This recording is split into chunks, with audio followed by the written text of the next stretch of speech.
उत्तर प्रदेश समेत कई राज्यों में एसआईआर इस वक्त चल रहा है और इस वक्त इस मुद्दे को लेकर तमाम विवाद भी जो है सामने आ रहे हैं। हमारे साथ बातचीत करने के लिए भारतीय जनता पार्टी के उपाध्यक्ष और एमएलसी संतोष जी एसआईआर के मुद्दे को लेकर विपक्ष अलग अलग सवाल खड़े कर रहे हैं। कई कहा जा रहा है कि कई जाति विशेष को टारगेट करके उनके नाम हटाए जा रहे हैं। तो कहीं पर ये भी अखिलेश यादव द्वारा कहा गया कि हर विधानसभा में 50,000 वोटरों के नाम जो है वो काटने की तैयारी की जा रही है। इस तरीके के आरोप को आप कैसे देखते हैं? एसआईआर कोई पहली बार देश में नहीं हो रहा है। विशेष गहन पुनरीक्षण अभियान की प्रक्रिया है कि हर 20 साल बाद चुनाव आयोग करता ही है। तो उसी के तहत ये हो रहा है। अभी बिहार में हुआ है और बिहार में बहुत सफल एसआईआर हुआ, गहन पुनरीक्षण हुआ। और आप आश्चर्य करेंगे, जो राजनीतिक दल आरोप लगा रहे हैं उन दलों में से किसी ने भी चुनाव आयोग के सामने मेमोरेंडम देने का काम नहीं किया। और कल ही अभी कुछ अन्य दलों के उकसावे पर कुछ याचिकाकर्ता विभिन्न स्टेटों को लेकर के सुप्रीम कोर्ट में गए थे। मैंने अखबार में आज पढ़ा है कि जो सुप्रीम कोर्ट की टिप्पणी है, इन्होंने कहा कि आधार को मानना चाहिए, तो उन्होंने कहा आधार केवल राशन पानी या अन्य सुविधाओं को देने के लिए चिन्हित करने का काम है। आधार का काम भारतीय नागरिक है या नहीं है। और फॉर्म 6 भरने का अर्थ ये नहीं होता है कि चुनाव आयोग कोई एक पोस्ट ऑफिस है कि जो मिले उसी को स्वीकार करके आगे बढ़ा दे। तो चुनाव आयोग को एक पूछताछ करने का अधिकार है। और सुप्रीम कोर्ट की टिप्पणी को मैं दोहराना चाहता हूं। सुप्रीम कोर्ट ने कहा कि एक भी वोट कटने की बात वहां बिहार में नहीं आई। और जो लीगल वॉलंटियर सुप्रीम कोर्ट के निर्देश पर लगाए गए थे, उन्होंने भी पूरा परिश्रम किया, लेकिन एक भी वोट अवैध रूप से काटने की शिकायत नहीं आई। एसआईआर से दरअसल ये लोग इसलिए घबरा रहे हैं कि तमाम फेक वोट इनके समर्थकों के बने हुए हैं, विशेषकर जो इस देश के नागरिक नहीं है। मेरा मानना है इस देश में कम से कम 4 से 5 करोड़ तक अवैध प्रवासी विभिन्न सरकारों के समय में घुसपैठ के जरिए आए हैं। और हम सब लोग भी देखते हैं कि उत्तर प्रदेश के अंदर भी और देश के अन्य भूभागों में भी तमाम जगह उन्होंने कब्जा कर लिया है। लोकल कर्मचारियों को मिला करके, लोकल छोटे मोटे नेताओं को मिला करके उन्होंने अपने आधार कार्ड बनवा लिए हैं।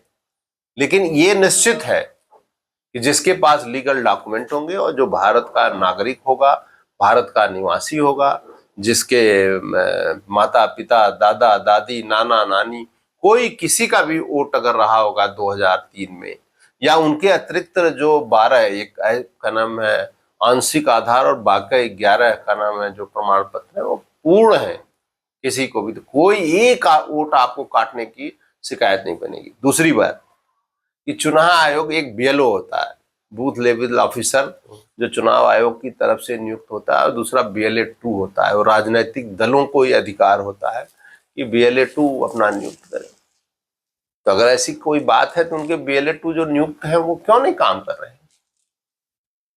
उनको देखना चाहिए ऐसी कोई समस्या है तो उनको प्रयास करना चाहिए, लेकिन उनका ये कारण नहीं है। वो एन केन प्रकारेण अवैध अप्रवासियों को किसी भी तरह से भारत का नागरिक और भारत का वोटर बनाना चाहते हैं। जबकि सीए जब लागू किया गया था तब सीए का उन्होंने कितना विरोध किया था कि 3 देशों के जो 6 उन देशों में 5 अल्पसंख्यक धर्मावलंबी हैं, उनके ऊपर अगर धार्मिक कारणों से अत्याचार के कारण वो भारत आते हैं तो उनको नागरिकता दी जाए। तो इनका दोहरा रवैया है और निश्चित रूप से एसआईआर एक अच्छी प्रक्रिया है और बहुत अच्छी प्रक्रिया और हो रही है। इसका मैं स्वागत करता हूँ। सभी नागरिकों से अपील भी करता हूँ कि बढ़ चढ़ करके बीएलओ आपके घर आएंगे या आप प्राप्त करें। आज ही सभी अखबारों में मैंने देखा है कि चुनाव आयोग का पूरा छपा हुआ है कि आप कोई अगर बीएलओ नहीं मिल रहे हैं तो आप ऑनलाइन भर सकते हैं।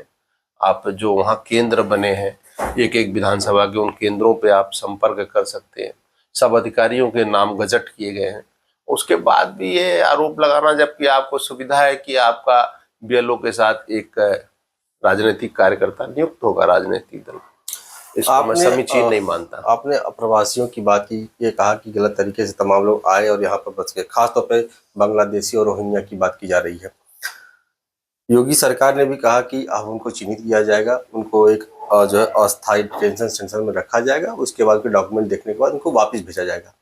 विपक्ष कह रहा है कि लंबे समय से उत्तर प्रदेश में बीजेपी की सरकार है, अब तक ये कार्रवाई नहीं हुई थी, लेकिन अब एसआईआर के साथ ये कार्रवाई हो रही है, एक नया प्रोपोगंडा तैयार किया जा रहा है। इस जो आरोप को कैसे देखते हैं आप? अब सरकार चल रही है, सरकार ने चिन्हित किया है, केंद्र सरकार का भी निर्देश मिला है, और विशेषकर आप देख सकते हैं कि बांग्लादेश बॉर्डर पर हजारों की भीड़ लगी हुई है। अचानक कैसे कैसे घुसपैठिए भागने के लिए तैयार बैठे हैं। बीएसएफ के जवान उनको रोके हुए, उनके कार्डों की जांच की जा रही है। ये जो भीड़ बांग्लादेश के बॉर्डर पर जगह जगह लगी है, वो देख करके खुद ही आपको देश का अनुमान लगा लेना चाहिए उन विपक्षियों को। फिर भी अगर वो आंख बंद करना चाहते हैं, सोए हुए को तो आप जगा सकते हैं, लेकिन जो सोने का नाटक कर रहा है उसको आप कैसे जगा सकते हैं? उनको ये जवाब देना चाहिए। जो हजारों की संख्या में बांग्लादेश वापस जाने के लिए वहां बांग्लादेशी बॉर्डर पर डेरा डाले हुए हैं, कैसे डाले हुए हैं, क्यों डाले हुए हैं? तो कार्रवाई करेगी। और एक भी घुसपैठिया, केवल उत्तर प्रदेश में तो योगी जी ने कहा है, हमारे गृह मंत्री जी ने घोषणा किया है कि हम घुसपैठियों को बर्दाश्त नहीं करेंगे और घुसपैठियों को भारत का नागरिक नहीं बनने देंगे। घुसपैठिया हमारे भारत का कोई भी नागरिक हो, किसी भी धर्म संप्रदाय जाति पंथ मजहब का हो, उसके लिए भारत के रास्ते, भारत के रिसोर्सेज सबके लिए खुले हुए हैं, विशेषकर गरीबों के लिए।